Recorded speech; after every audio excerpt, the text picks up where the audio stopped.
lot of these strategic arms reduction treaties were torn up, and we face a very dangerous moment in 2 years' time because President Obama renegotiated a strategic arms reduction treaty with Putin when he came to power, but that expires in 2026, and in the current state of play, it doesn't look like that's going to be renegotiated because the two sides aren't talking to each other. So there are all these pressures on the system that used to be the guardrails against actual use of nuclear weapons and further expansion of further arms race, which have disappeared.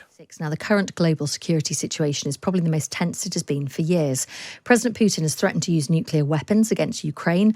America and China are modernising their arsenals, while Iran is edging towards developing a nuclear bomb. But could the fear of mutually assured destruction save us? Well, the Sunday Times' Richard Spencer has written about this for today's paper. Morning to you, Richard. Good morning. Do you get a sense that attitudes towards nuclear weapons are changing around the world?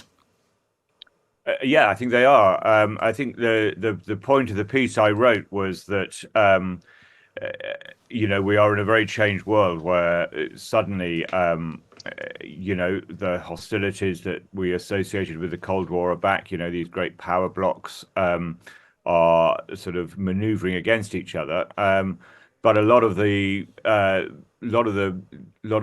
principles or situations that were in place then to control the use and deployment of nuclear missiles are no longer there. The situation has changed. We don't live in this world of two massive power blocks squaring off against each other, afraid to launch nuclear missiles because it would mean mutual destruction, mutually assured destruction, or MAD, as that great doctrine was known.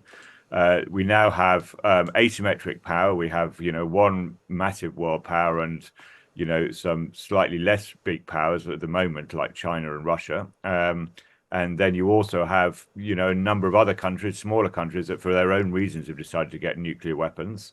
And it looks much more like a free-for-all. And talk us through those smaller countries and the thinking behind their desire for nuclear weapons.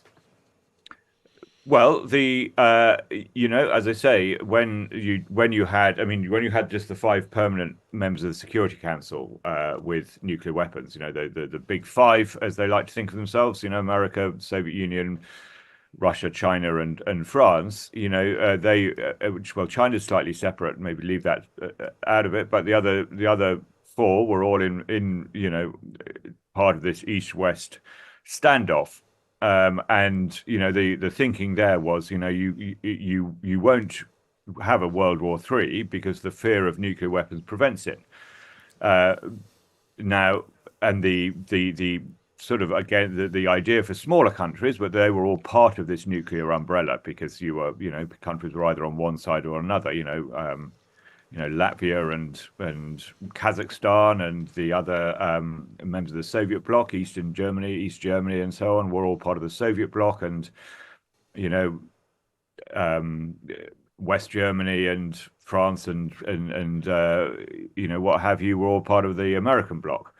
Those blocks have dissipated with the end of the Cold War, and so you have these states like North Korea, or Pakistan or India, which have their own strategic objectives, not protected by any great power necessarily, who all have reasons to fear attack and have taken the logic of mutually assured destruction, that if you can't go to war with me if I have a nuclear weapon, to its logical extent. If you fear regime change like North Korea does, or now increasingly Iran does, then it makes every sense to develop a nuclear program, because then you can't be attacked. But of course, those rogue states like North Korea are particularly the countries you don't want to have a nuclear weapon because they are rogue states. And I wonder if the rules are changing, because, you mentioned the Cold War, and I remember learning about it at school, and the exact idea of, no one's going to strike you because if they do, one's coming back the other way.